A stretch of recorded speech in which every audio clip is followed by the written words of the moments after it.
được một cái video chơi.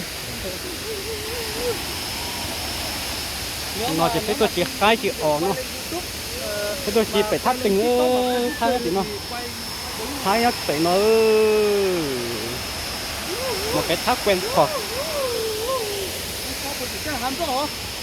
nó chỉ thấy tôi chỉ khai mà có tao nó có nét trầu cho này họ hết đây trầu đấy loài mạnh nhỉ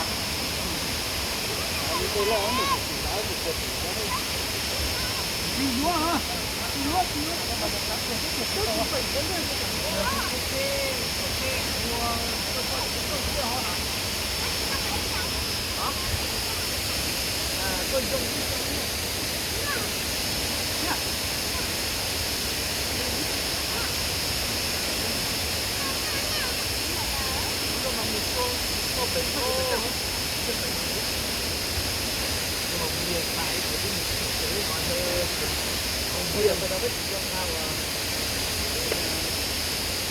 ô chả hoa quả bên của nhá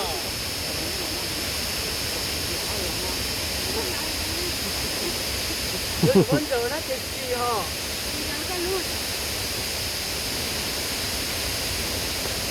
bây giờ nếu mùa có dám bườm bay rồi đấy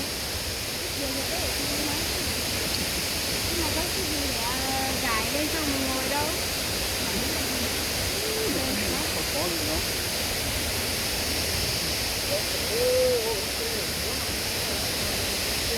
thật chứ đâu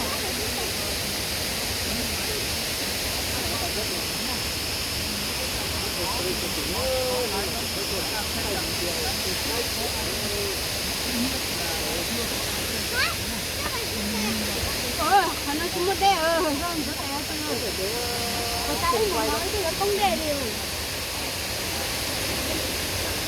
kia kìa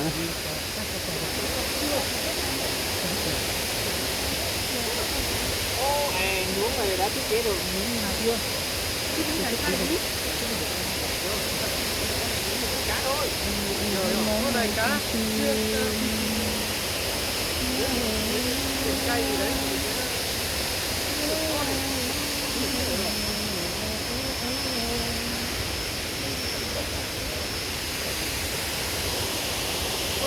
sao không cho cái chi tiết của thế sau khi đến giờ lấy không cá tuổi thì nó nghe của nó lúc bóng điện nghe của họ lúc bóng cỏ lúc bóng điện hay trà lúc tiền đánh này ở khi thời điểm tháo đó rồi đây một việc cho tôi xin đây này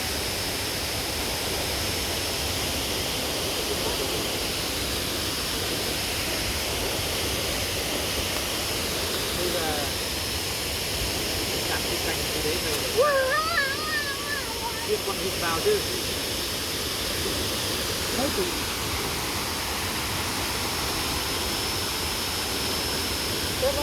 em cứ lấy để em quay đi mình sẽ quay như cái chuốt từng chút lên kiểu như mình chơi khác thì về nướng gà nướng vịt với cả em sẽ quay gần rồi sau đó thì quay xa một tí từ bên này thấy về khác kiểu để mình giới thiệu nó có 7 bản đầu đuôi ấy quay nó dài một chút quay không quay nướng chỉ là phăng nướng nhá xong là tất cả mọi người tự quay em mà đấy em cứ phải quay nhiều phải lót nít vào xong là cứ nói để cho nó có em ạ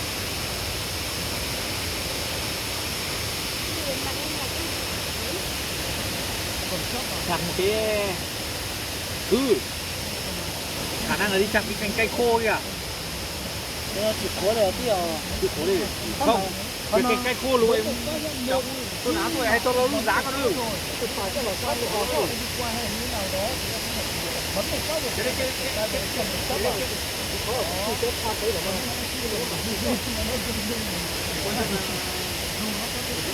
cái tiếp vào có một trong đó này nó là một con bọ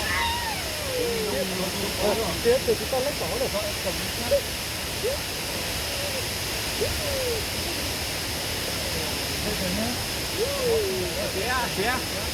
còn cái áo tù muốn dính nhân gia lùi cho này nó này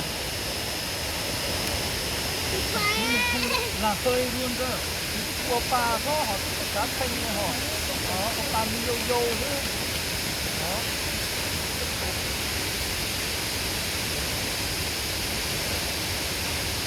trên này quay nữa mà mình bấm một phát như này nhé.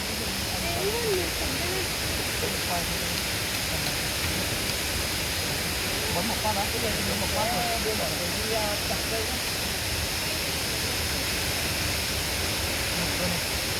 Đó.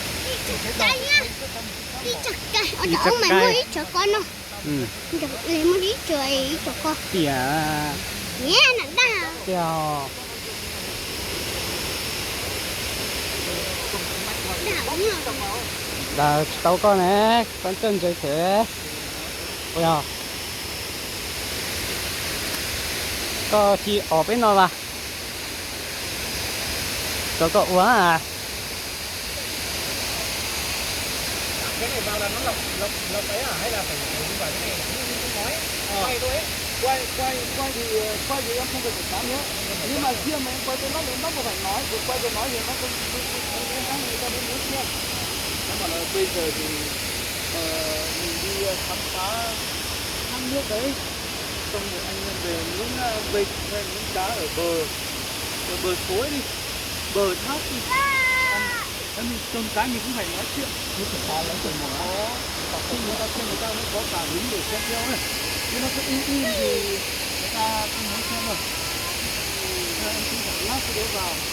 Sau đó thì cắm nước vào đây rồi. Dưới nước đi.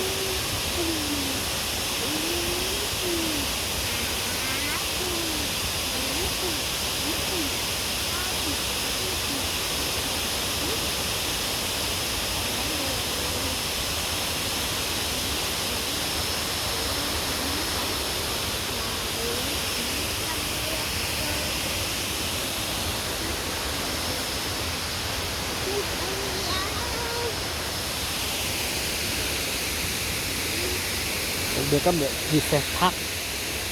Đừng đầy những xe thác nha.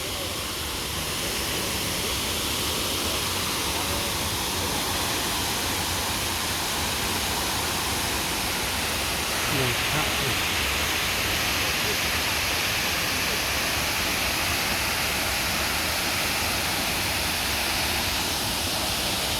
Thì đây có một chút tình yêu đã ở đây kìa.